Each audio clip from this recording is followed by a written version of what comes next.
Hi, good evening. I'm John. David Ives.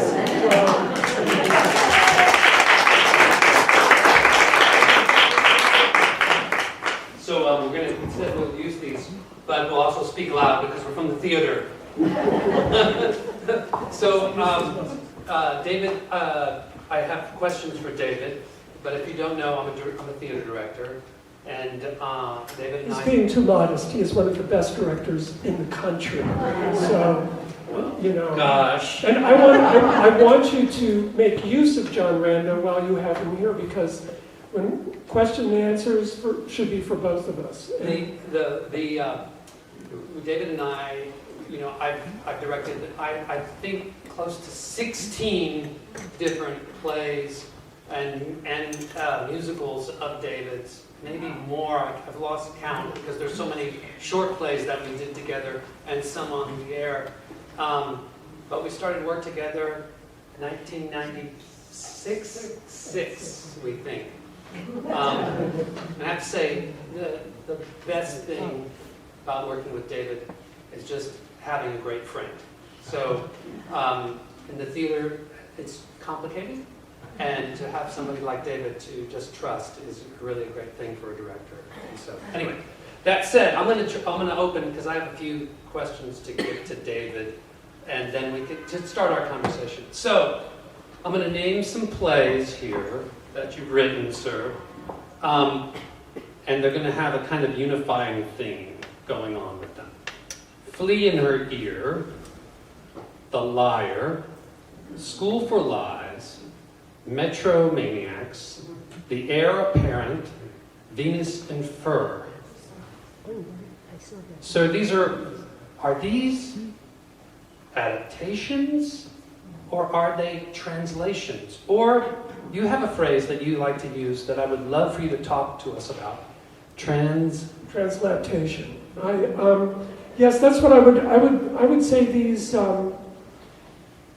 These things that I've been doing are not quite translations and not quite adaptations, so I call them translatations, because I give myself the liberty to do whatever the hell I want, basically. All of these authors are dead, which is in my favor, because they can't sue me or complain, and I don't have to give them any royalties. But I should think that if Shakespeare were alive today and you asked him what he did, he would probably say translation, because of his 37, more or less, plays, 35 are adaptations of other people's work.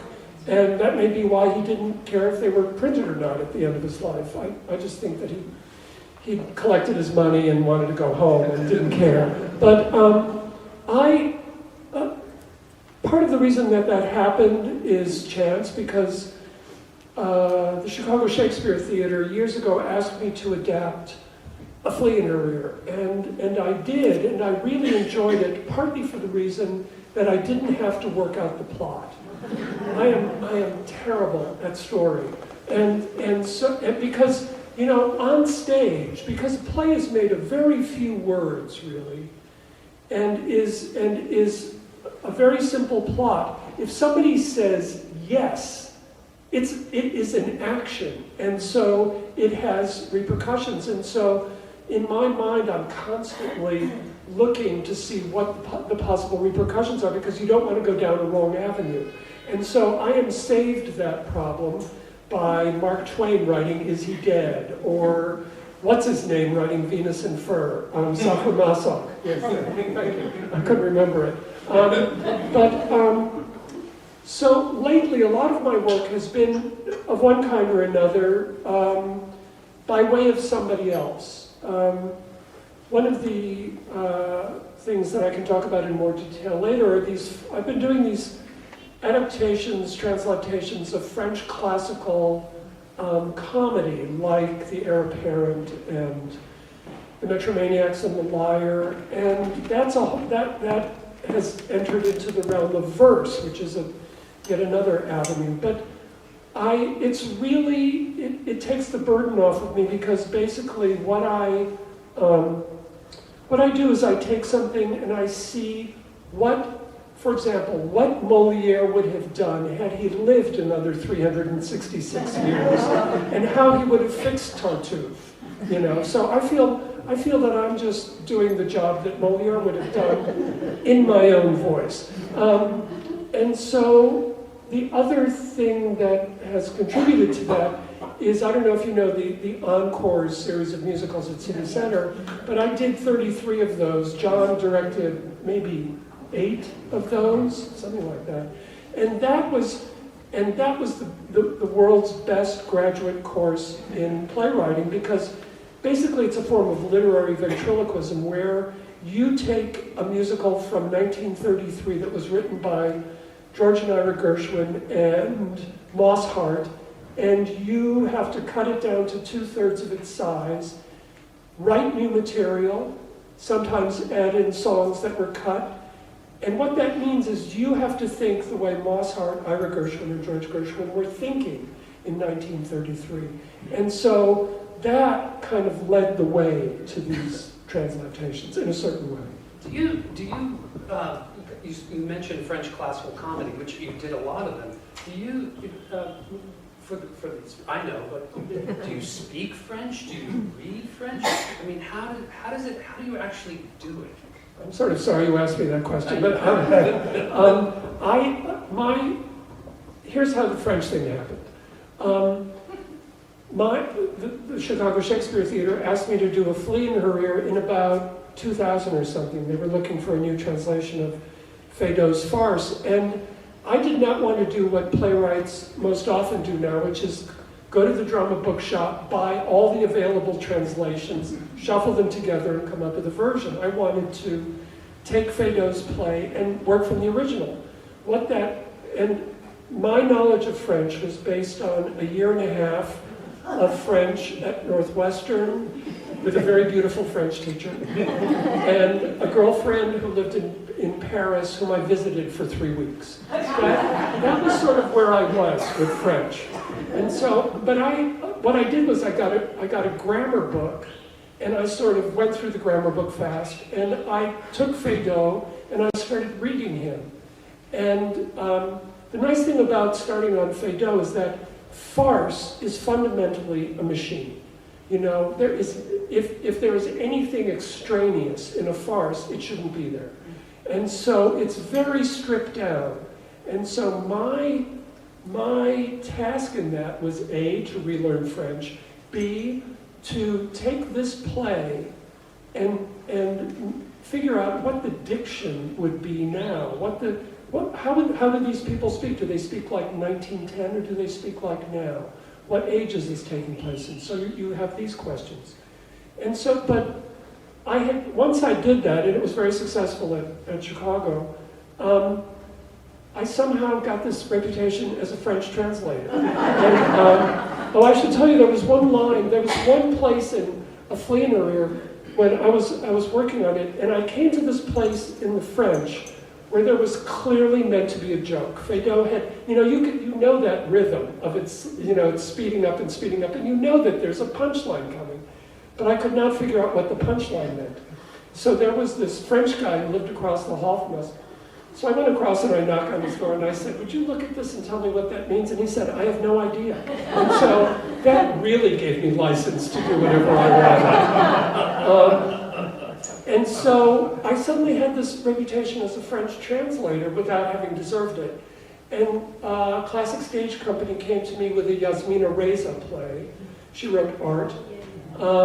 They brought me a Yasmina Reza play to translate, and I said, why not? So I did that. And unfortunately, or fortunately, Yasmina Reza is alive. And so I had to be very, very faithful to what I was doing. But I sort of had the French bug, even though, truth to tell, my German is much, much better than my French. And I would love to translate German plays, but German comedy is an oxymoron in any language of the world. And you may sift German literature till you are blue in the face and you will not find a comedy. So I am stuck with the funny French. Anyway, so... Wait. Yeah. The funny French, I love it. But see, you do Feydeau, which is basically, dialogue. And Which then John directed, by the way, brilliantly in Williamstown. But then there's Corneille and there's Regnard. There's these other playwrights that don't write in prose, but write in verse, and then write in iambic pentameter, and sometimes even ridiculous pentameter. Hexameter. Hexameter, Yeah, Alexander. So, how does that happen? How do you do that? Every good thing that's ever happened to me in life has happened by accident. I have found, this is my wisdom speaking now, I have found that anything I've ever wanted I've never gotten, but all the great things of my life have come to me. And it was so with Flea and Herrier, it was so with Yasmina Reza, and it was so with French 18th century comedy. Because what happened was, I now was firmly fixed as a French translator. I had done Yasmina Reza and Feydeau, and my agent called me up and said, Michael Kahn at the Shakespeare Theater of Washington wants to know if you would like to adapt The Liar, which is by Corneille, which is a play I'd never heard of. And I said, sure, send it over. I also asked everybody I knew, and nobody knew about this play. So they sent it to me in French because I was a French translator. And so there's this play from 1643 that I'd never heard of by the great tragedian Pierre Corneille, and it was wonderful. It was one of the most beautiful things I'd ever read, and I couldn't believe it was in French. It was as if somebody had sent me A Midsummer Night's Dream, except it was in French, and nobody knew about it. And so I instantly said to Michael Kahn, yes, I want to do this. The thing is that opened up this whole other world, because French classical comedy, like French drama, until almost the middle of the 19th century, was in verse, and it was in rhymed couplets of 12 syllables a line, with a caesura in the middle of each line. And so the question I was faced with was, how do you do this? I could take that play and turn it into prose, because it's a wonderful situation. If I did that, it would turn into a Seinfeld episode, which is to say nothing. It would turn into this flimsy little sitcom. And so I knew, but let me tell you what the Liar is about. The Liar is about this pathological young man. This young man arrives in Paris, bright-eyed and bushy-tailed, and he's a pathological liar. And no matter what you ask him about, he lies. And so he meets a young woman, and he thinks her name is Clarice, but her name is Lucrece. That's the whole plot. And what Corneille does in spinning this, because he keeps telling lies, what Corneille does in spinning this is create this world in which just about anything can happen because of this young man with these flights of incredible imagination and these page-long lies that he tells. So naturally, I thought this has to be in poetry, because this is the story of an artist. It's basically a metaphor for someone who is out there on the high wire of language and not falling. And so knowing that, how do you do it? Do you do it in couplets, which are the death of famous death of drama everywhere? So I decided, yes, I had to do it in couplets, in iambic pentameter, and I would have to figure out A, how to write in iambic pentameter, and B, how to make it funny. And so I've said this before and I'll say it again, I've never had more fun than I had working on The Liar, because I spent 3 months reading it every day, taking notes on how I would change the plot, because I knew the plot was going to need some supporting.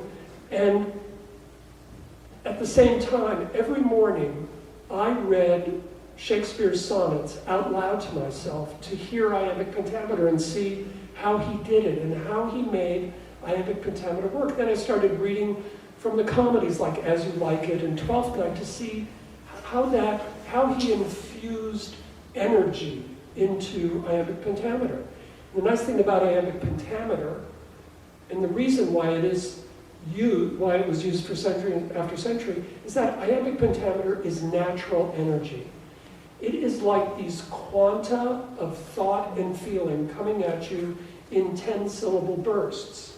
And it does a lot of your thinking and feeling for you because it is telling you at what rhythm you can feel and when you slow down and when you stop. And so I realized I had been given this magical toolbox. I was this child in a new toy shop with iambic pentameter. So every day I would take my daily walk after doing my work, and I would turn everything I saw into iambic pentameter. And I would change lingerie ads on the sides of buses, and I would see a sentence running on the ticker tape of the news and try to think, how does that shorten to 10 syllables? Because I'll tell you what's good about 10 syllables. In 10 syllables, slightly contracts everything. It contracts feeling, it contracts thought, so that it concentrates. And when you give that to an audience, they have to listen a little more closely, and the actors have to lean in a little more closely themselves. And so there is this greater interesting tension between the actors and the audience because both are leaning in a little further. And so I fell in love with it. And so I've done 4 of those. One of them is coming in the spring to the Red Bull called The Metromaniacs, a play that nobody has ever heard of or, hasn't been translated. I will tell you this about the author of The Metromaniacs. The author of The Metromaniacs was kept out of the French Academy in 1738, because he wrote an ode to the penis. And the king would not allow him to be put into the French Academy, so think about it. I mean, come see the play, it's not dirty at all. Okay, I'm gonna switch subjects a little bit, okay, for you. Okay, I'm gonna name some places, some theaters. You've started to name them. I'm gonna name 4 places. And then I just want you to talk about a writer's relationship to theaters. The Shakespeare Theater in D.C., Classic Stage Company here in New York, Primary Stages, and begin with Manhattan Punchline. Wow, that's a nice list of theaters. That's a whole evening. That question is a whole evening's worth. Wow. But what is it about those places and you? How did it happen? Why did it happen? Those theaters fundamentally sum up my life as a playwright in a funny way. I was a late bloomer, I suppose you would say, because All in the Timing happened. All in the Timing was the play that sort of put me on the rolls of people. But that happened in 1992, and I'd been writing for a long time. All in the Timing was a group of one-act plays. Almost all of which had been done in New York. And here's what happened. I went to Yale Drama School. I got out of Yale Drama School. I spent some years. And I made sort of for a long time I made the Woody Allen mistake. The Woody Allen mistake is that you have to be serious to be serious. And I was writing these intensely serious plays. I was putting Strindberg to shame. He looked like Mel Brooks compared to these plays I was writing. And so then, I was in my 30s, and what happened was, it's very simple, and this is key to the life of artists. I got a job writing a movie, and for the first time in my whole writing life, I actually could pay my rent without having to temp type, work in a bookstore, wait, whatever you want. And so I suddenly had some money in the bank. And one night I sat down and I wrote this little play called Words, Words, Words about the 3 monkeys who were trying to write Hamlet and what they talk about while they're doing it. And I wrote it all in one night. And I sent it to this place called the Manhattan Punchline Theater, which had an annual one-act comedy festival. And they picked it up. And so I suddenly was writing comedy. I did, it had sort of, as I say, come to me out of the blue. And so every year after that, I would write a comedy or two for the Manhattan Punchline Theater, just a little one act. And I remember one of them, I wrote a play called Philip Glass Buys a Loaf of Bread, which is 5 minutes and 38 seconds long and is spoken in rhythm by 4 actors in sort of Robert Wilson style, It's kind of a parody of Einstein on the Beach, which John has directed brilliantly, the best version ever. Anyway, so I wrote this play, tapping it out on my tabletop late at night, in rhythm for 4 actors. And I was going to submit it to the Manhattan Punchline, and I thought, they are never going to take this one, And so I walk into Steve Kaplan, who was the head of Manhattan Punchline, and I said, Steve, I've got a new comedy I want to submit. And he looked at it and he said, Philip Glass Buys a Loaf of Bread, I'll do it. And so that was how that one got in. But the great thing about Manhattan Punchline, and I have to squeeze all these in. The great thing about Manhattan Punchline, it was true theater. They had a budget that was in double digits, and they had a fax machine. That was it. And they gave you a stage and no money. And the thing is, when you have that, you have to be good. It's like if you want to attract attention, if you want to keep your audience, you have no excuse. You can't blame the set or the costume. You have to actually be good. And so that is the best training in the world. And every year I put these up. All in the timing, finally happened and went to primary stages in their 99-seat theater. It was turned down by every theater in New York except primary stages. Because they said an evening of one-act plays will never sell. And it ran for 2 years at the John Houseman, moving from its 99-seat theater. What would be next in that list? You now shift to, Yeah. well, I just want to say that just to underscore, New York off-Broadway, early 90s. Off. Yeah, an incredible time for the theater, right? A very different world than what we live in right now, isn't it? Classic stage. Classic stage, oh my God. I hope all of you are subscribers to Classic Stage. I've done 6 plays in 10 years there, I think. I did New Jerusalem, which was about Spinoza. I did Venus and Fur. I did The Liar. What did I do? School for Lies, Heir Apparent. I forget what else. The thing about Classic Stage is, as John said, the 90s and off Broadway and those little 99-seat theaters are almost all gone now because nobody can afford to have them. Classic Stage is a remnant of another age, which is off Broadway. It's 200 seats that can change to any shape. It has the best acoustics in the world. It's an old stable and it's 4 stories high above the lighting grid. And so if you do the classics there, if you do Shakespeare, if you do French classical comedy, the sound is so warm and it's all natural sound. And so I love, you're also so present because it's about as big as this room, and so the actors are right there. And I don't know if some of you may have seen Venus and Fur down there, but the design for Venus and Fur, which was by the brilliant John Lee Beatty, was so extraordinary and used that space. And here's what he did. He put it 3/4 around, with the audience 3/4 around this thrust stage. But when you walked into the theater, and you can't get out of Classic Stage once you're in it, you are in the room. When you walked in, there was this 3-story high box of silk, and there was no music. There was just this curtain hanging very high up, and you had no idea what was behind it. And the lights go down, there's a thunderclap, and the entire three floors of silk curtain drop to the floor, and suddenly there's this man there on a cell phone. And the immediacy of that was so electric that when it moved to Broadway, I thought that half of the play had gone away just because of the power of the opening was gone.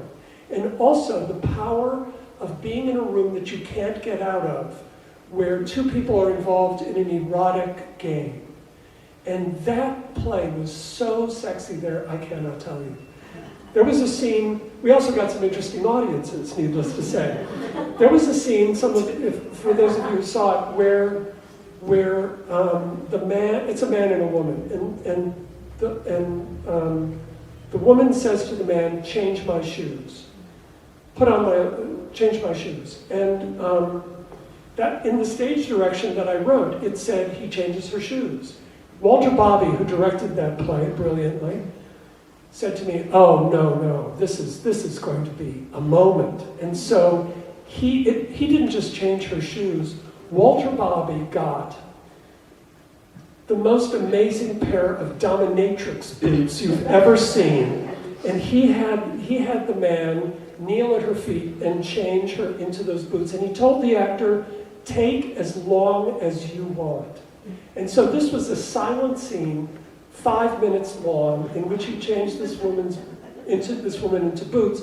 And there was a night when they were doing it sort of where I am now, and a man walked up the center aisle and stood right there and watched them do it, and then he disappeared back into the crowd.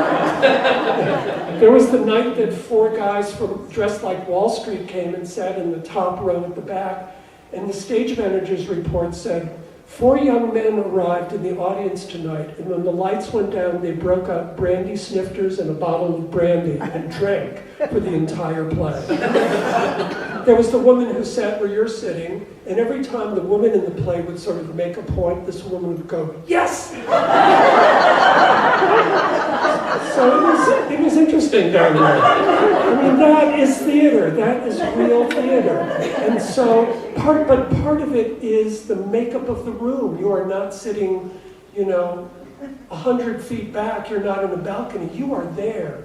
And those actors are so present. And so that's part of what I love about classic stage. Yeah, and then, I'm going to change my next question. We have one more theater to talk about, but the truth is that it's going to include this. I'm going to name 2 other places in this country that are important to you.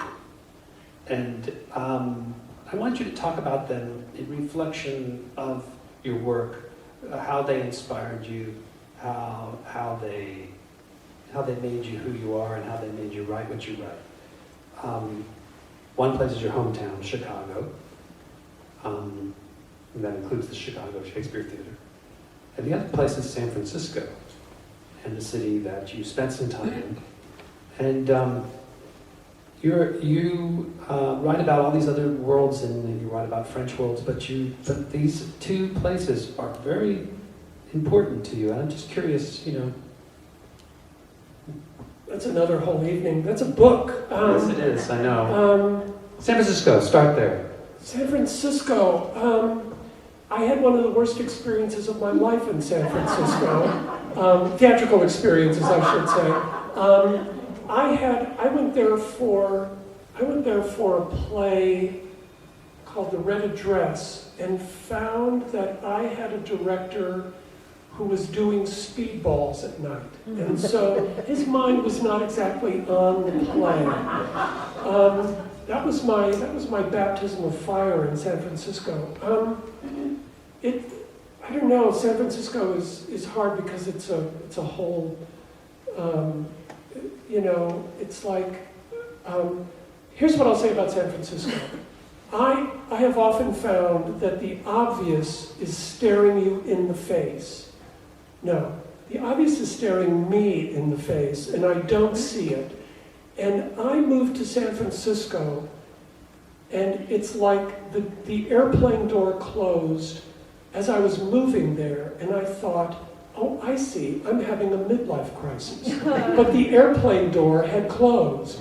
And so that was sort of San Francisco, besides directors on speedballs and San Francisco, which is beautiful and empty. And so I have this, I've always wanted to write a play about it, and I will sometime. Chicago is where I came from. I came from the Polish Catholic steel mill part of Chicago.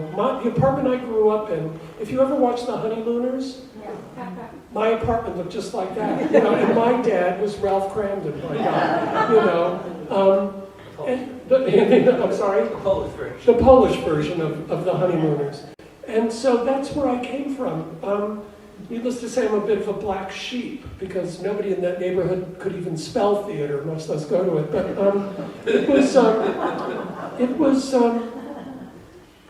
I went to Catholic schools in Chicago, and the theater is littered with Catholics. I don't know if you know that, but think about it. You go to a certain place and you're quiet while people perform something in front of you, which is somehow sacred in a very bizarre way. And they say words which work upon you magically, and you come out somehow feeling better or not, or feeling purged, or feeling you've been through something. And so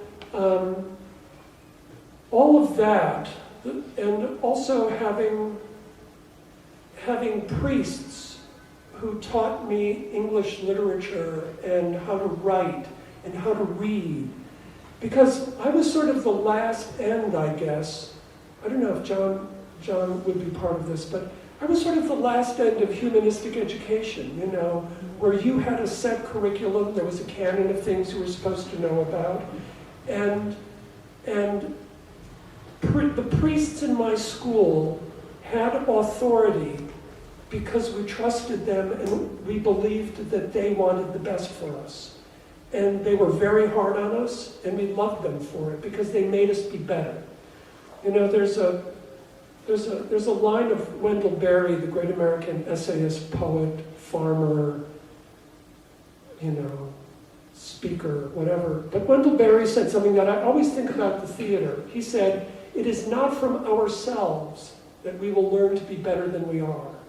And I think I've always thought that's part of the job of the theater, is that you go to the theater to watch other human beings go through something, and presumably through these other people, through those actors, and all the people who worked on that, you will become somehow better than you are.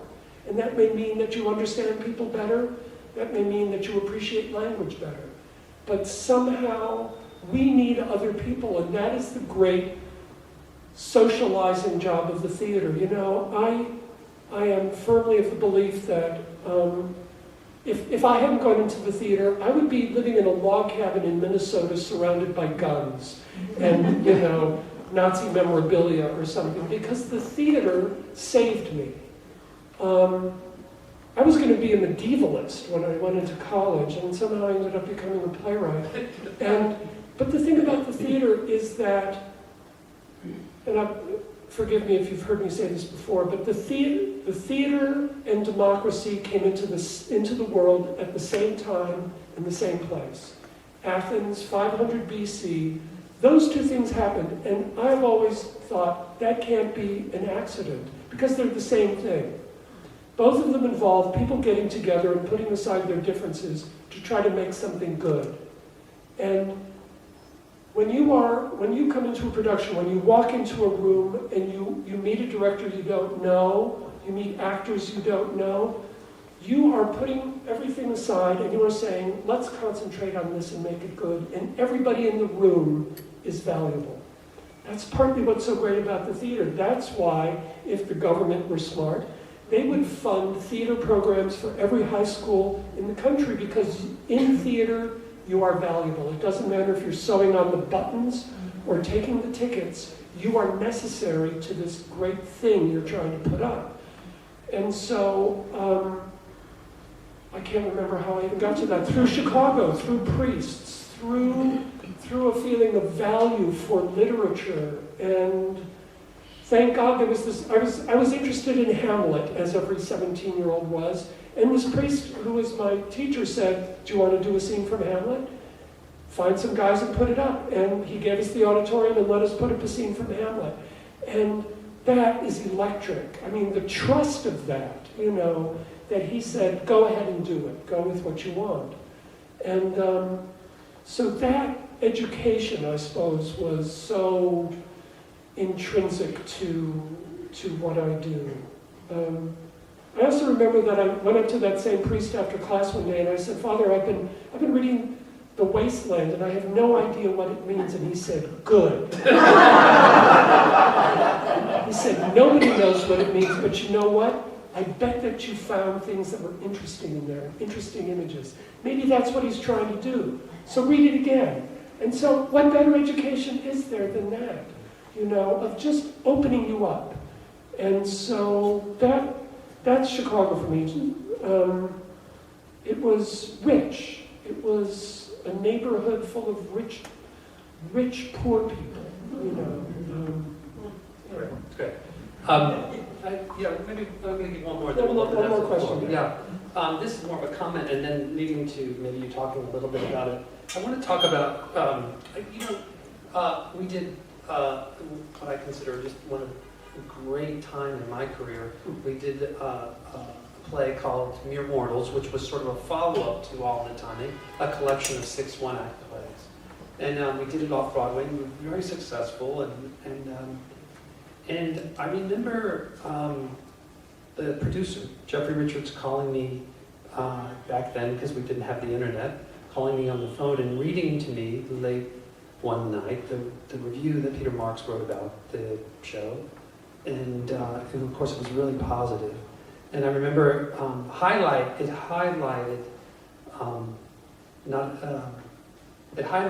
the language, which was such a pleasure to see. And mentioning the brilliance of it, and the kind of unbelievable dexterity and grace and cleverness. But he also stressed that you understand that it's also about entertaining. That language can be both extremely brilliant and demanding of an audience, demanding of its intelligence, but it also has to entertain. And I've always remembered that about your work, because it's almost true in everything that I've worked with or that I've seen, from Venus and Fur to Words to it's just to the stuff that at Cities and Encores. There's always a brilliance behind it, but at the same time, I've got to make it really good. I've got to make it really funny. I've got to make it really entertaining. And I guess what I guess I'm asking you as the playwright. I'm asking you as the director, saying I'm so grateful that you think that way, because it helps. And maybe you can comment on that. I think. Well, I should tell you that I was once. It may have been on that very play. John was directing some play of mine, and it just so happened that during the lunch hour, I wandered behind the table where, the playwright sits next to the director and the stage manager. And it just so happened that during lunch, I walked behind John's script, and John's script was open, and I saw what he had marked in the margins. And basically down the right-hand side of the script, it said, better joke, better joke, better joke. And so, as an opening night gift for John, for that particular play, I got an enormous rubber stamp that said better joke, to save him the problem. But that is by way of saying, I'm with Bertolt Brecht, not, communism, yes. But Bertolt Brecht once said, if a play isn't entertaining, it doesn't matter what else it is. And so that is kind of how I feel, that, you have to take out anything that doesn't belong. You have to take out characters who have overstayed their welcome. But I do not have a very exalted idea about playwrights, to tell you the truth. And this is in answer to your question. Playwrights are well and good, but playwrights are servants of actors. we would not be, we owe them our lives and our livelihoods. And so I find that, actors and a good director are the whetstone of a play. And you walk in and they make you better. You listen to a good actor read a speech 3 times, and if he can't make it work, it's not the actor's fault, it's your fault. And you have to rethink that speech. And so the great thing about plays is in the rewriting. It's not in the writing. It's not sitting in a room and putting something down. It's getting in a room with other people who make it better because they're bringing their talent to it. And nobody has better antennae than an actor or a director like John. John and I, it is joyous because basically the way John directs, every director has his method, but John gets in a room and he infuses the room with positive energy so that everybody believes in what they're doing. And so when you do that, what needs to be skimmed away just comes naturally. It's like John and I had an evening where we cut plays out of the whole evening, and and you come to that, but you come by trust. You have this relationship whereby you are thinking as one. And so I believe in plays being entertaining, but they are really this collective process. The great thing about theater, one of the fascinating things about theater, is that it's the only art form which is a living organism, which is to say, there's a Darwinian aspect to a play. It's like an amoeba which collects things, and it changes when it begins, it changes when an audience meets it, it changes every day as you come to it, because it's reacting to you. Those actors can hear you, and the energy in the room is partly your energy. And so it is this verbal object that gets wiser as it goes along. And there is no other art form that does that. A painting is finished, and so that's sort of my roundabout answer to that. I just want to talk about it briefly, just as an example of what you're saying. We recently did a play, a collection of plays called Lives of the Saints at Primary Stages. And there's a play that David wrote. It was a new play that we were adding to this group about a couple and the man is visiting his mother who is dying. And then the scene opens with the doctor over the dead body, or the body, and pronounces her dead. And he's quite upset, of course, and then the doctor leaves the room, and so does the wife, and then he hears the mother talking to him. But she's just been pronounced dead, and so the doctor comes back. The man freaks out. He's not sure if she's alive. He's heard something, and then he comes back in the room, and from there, this kind of incredible thing takes place. Anyway, what I'm trying to talk about is the process. When David handed us, that is me and the actors, the script, we were completely knocked out by it and excited by it. And as we went to work on it, midway through a very important rehearsal, probably our 3rd or 4th rehearsal, where we're really on our feet, and David suddenly put his hand up and said, wait, I have to change this. Having heard what we were doing. And you made a completely amazing change to that moment. I know. Do you remember? No. Tell me, I'm in which front of my seat here. In which the man starts to yell at the mother, unleashing on her. Yet this whole section didn't exist before we walked into rehearsal.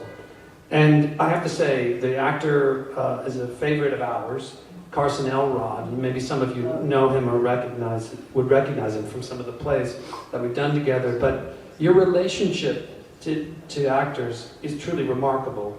and the trust that you have with certain actors to develop the work is what I find kind of freeing for us, because it helps the process. Well, I don't know if you remember, but the part of that doctor who pronounces the woman dead at the beginning, he had 3 lines at the beginning and 2 lines in the middle, and then we got Arnie Burton to play the doctor. If any of you saw The Inspector General, he was just in The Inspector General, and he's one of the great comic actors in New York, and so he ended up reading the doctor, and suddenly the doctor had pages of stuff. You know, he had a funny hat all of a sudden, you know, and so all of that changed. Arnie Burton was in a play that I wrote called Soap Opera, which is about the Maytag repairman falling in love with a washing machine. And Arnie Burton had this, and there was this, the first time we did it, which is 15 years ago, Arnie Burton was playing a bunch of small parts, and I thought, he's got to have something better. And so he just recently reminded me that I left the room, and everybody heard this typewriter going in the other room, and I came back in with this long speech of him as a madman, whose life was ruined by a washing machine. He had a long beard, a former lover of former Maytag repairman, and he gets sucked into the washing machine in the course of this. And so he just reminded me that I wrote that, during rehearsal one day. But that's what it's like. Get in the theater. It's so much fun. There is no more fun in the So with that, we have questions. Questions, yes. Anybody?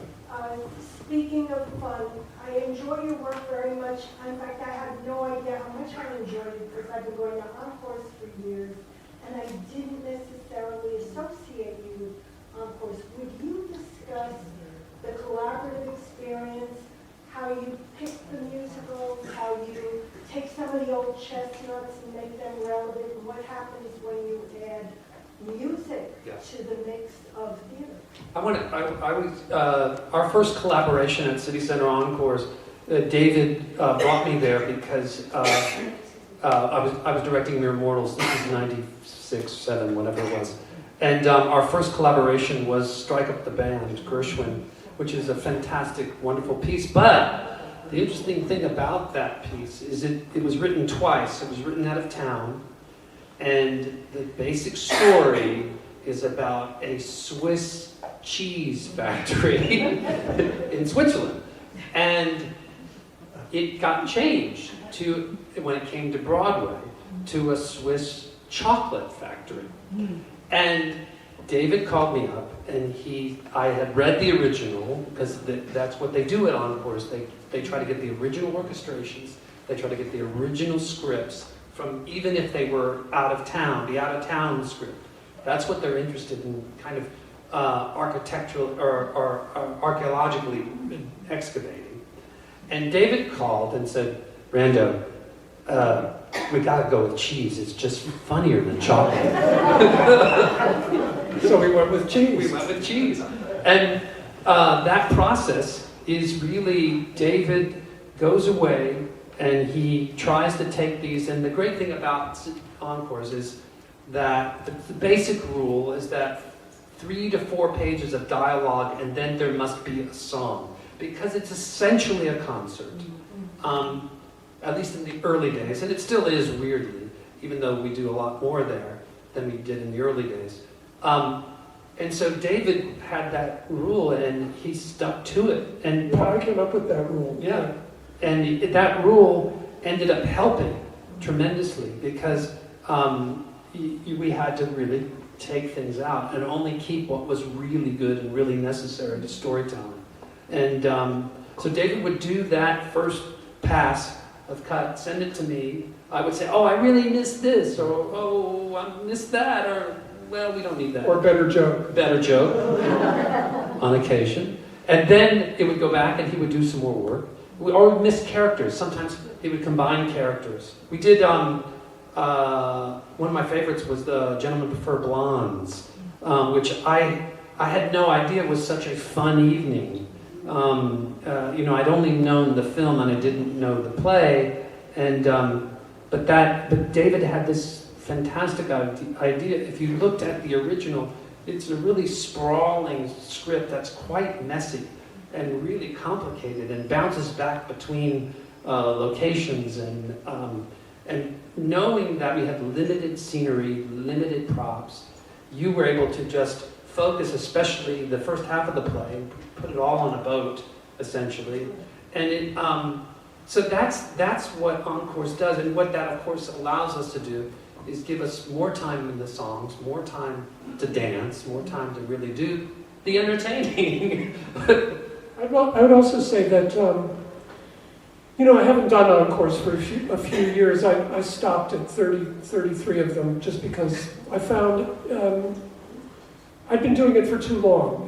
I am a firm believer in only doing what's fun. And, when it's not fun anymore, it's not fun for anybody else either. But the great thing about Encores in the old days, which is no longer true, but when we were doing Strike Up the Band, you read it around a table on Monday, and you had to have it up by Thursday, and you had really, 5 days? You had about 5 days to put up a show. But they've extended that now. The great thing about that is, it's just like the Manhattan Punchline principle. When you have 5 days to put up a show, you have to be good.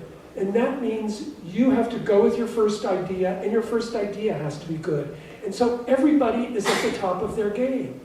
Because the actors are at the top of their game because they know they've got 5 days to try to make this good. And so the concentration in the room was fantastic, and the fun.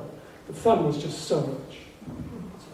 Other questions? Yes, over here. Are you ever surprised by what audiences find funny?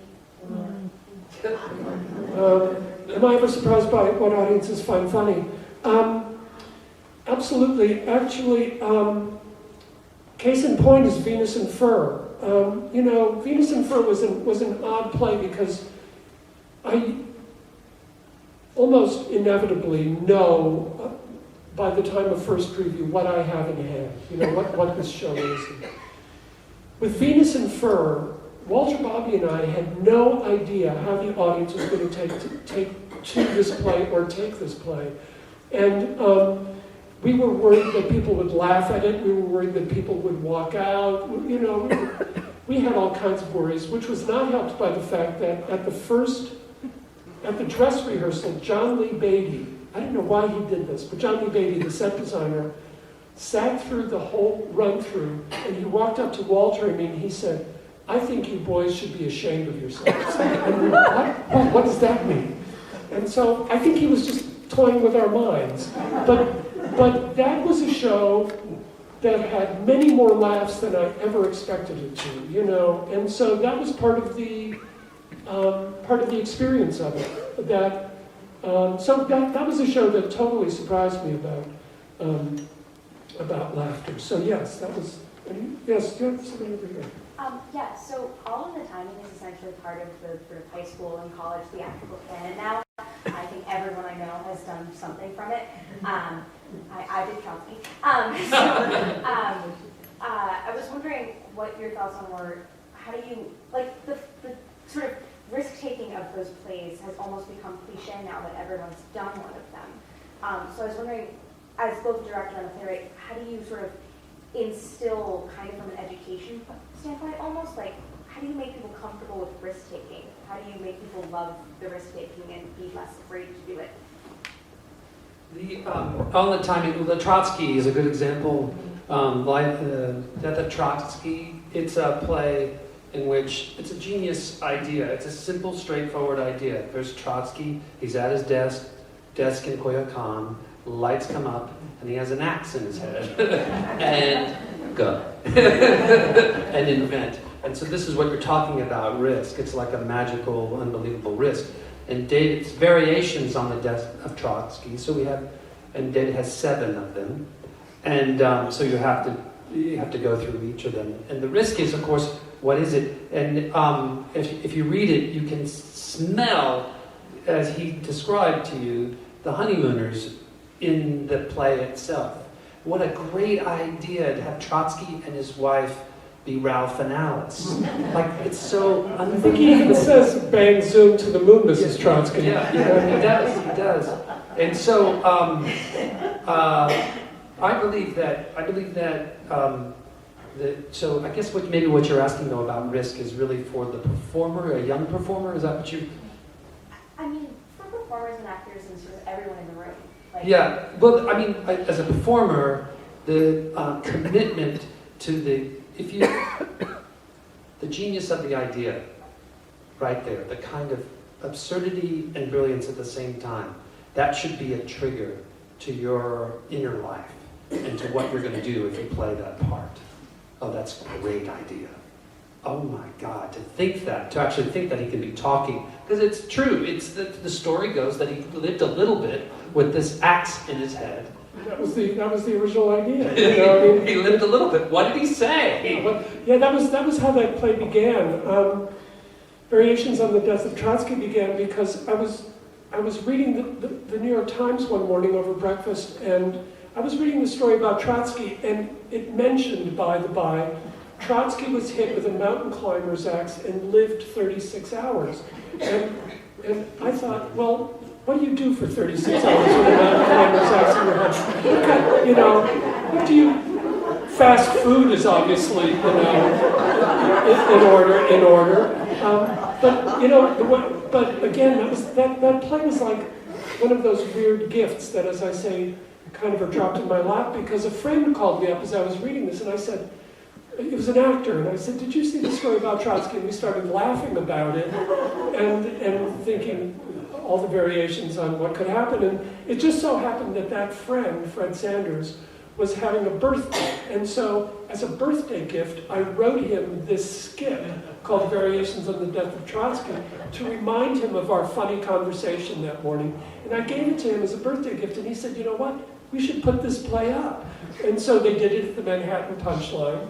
And he, you know, he didn't direct that one, but that's how that play came to be. But you know, when you say risk, I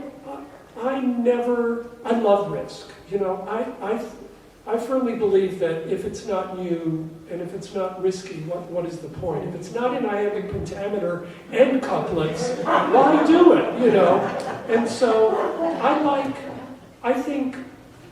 love to hand actors a little problem. You know, it's like, I wrote this play called The Universal Language, which is written in gibberish. It's like, how do you speak in gibberish? Or how do you play a monkey who is talking about Hamlet? And so there are these little acting problems in there that are, I suppose, what you would call risk, but what I would call fun. And so actors see these little challenges, you know, and every one of those short plays has some risky challenge. We were in the middle of previews, towards the end of previews, on Lives of the Saints, a recent version of it 2 years ago at Primary Stages. And we were rehearsing a play called Enigma Variations, which is basically a woman goes to see a doctor, a psychiatrist, but next to her is her name is Bibi, and next to her is her shadow or her doppelganger, Bibi. And then there's... She's named Bibi Doppelganger. and the doctor has his doppelganger, gangler. And the actors, Carson was in this, Arnie Burton was in this, and others that we've worked with over the years. And we knew that we weren't quite there yet with it. And David did a pretty significant change and rewrite that caused a lot of interesting complications for actors who were just about to open a play and feeling a lot of nerves and wondering why the playwright and director were suddenly foisting these changes on them. And it wasn't easy to put them in because this language play was a poem and also a rhythm thing, and it's hard to remember. So we were busting our ass in rehearsal for a couple of hours, and at one point we could both sense that it was getting really, really good. We could see that it was getting sharper and smarter and kind of just musical and really interesting, even better than it had already been. And David turned to me and said, you know, John, if it were easy, I wouldn't want to do it. And I think that's a real clue to his work. It's never going to be easy. But that's not the point. Why do it? You know. Yes. Do you, in your head, do you see certain, in terms of casting, do you think of certain characters, certain people when you're writing for certain characters? And also, following up, do you ever have a point of view when you're talking to a director who you'd like to see in a role? Do I think of certain people and do I ask for certain people?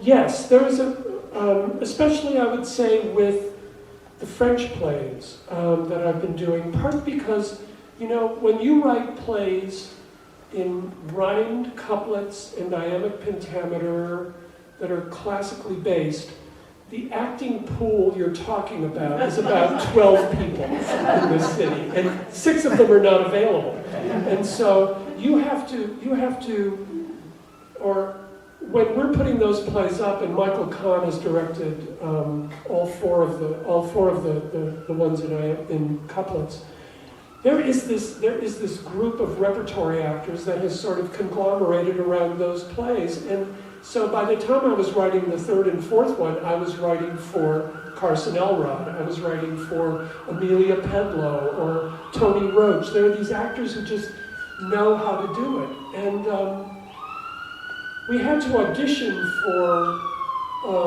when we were doing The Liar at Plastic Stage here this past year, we had to audition for one part of a young woman. And we went through days and days and days of young women coming in, and they were good actors, but it's possible they weren't funny. It's possible they couldn't do verse. And so if they can't do both of those things and be right for the character, you know, you're reducing and reducing. And then Ishmania Mendez walked in, and she opened her mouth, and she had it. You know, she had it in one 10-syllable line. You could just tell she was that character, she was funny, and she spoke verse beautifully. And so, yes, I do, especially with those plays. And then, you know, auditioning is, these days, is often a matter of asking people you know, because you know that they would be right. Wouldn't you say? I mean, Yeah, I mean, for David's plays, it's pretty clear right away in the audition process. An actor walks in, and a very talented actor, and they just either get it, get the language, get the use of the language, or they don't. And it's so clear, it's almost remarkable, actually. Other playwrights, other works, they don't, frankly, they just aren't as interesting with language as David can be. And so that skill is not required.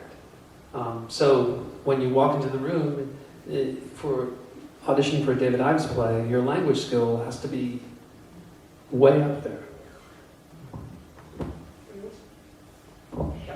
Do you work on lots of plays at once? You're clearly very prolific, and some plays suddenly, you know, come one morning when you talk with an actor, but do you often work on more than one at once? I have actually at certain times, partly because there were deadlines, and sometimes I have had to, but I don't mind working on 2 things. But I can't work in the afternoon. Somehow that's always the dead time for me.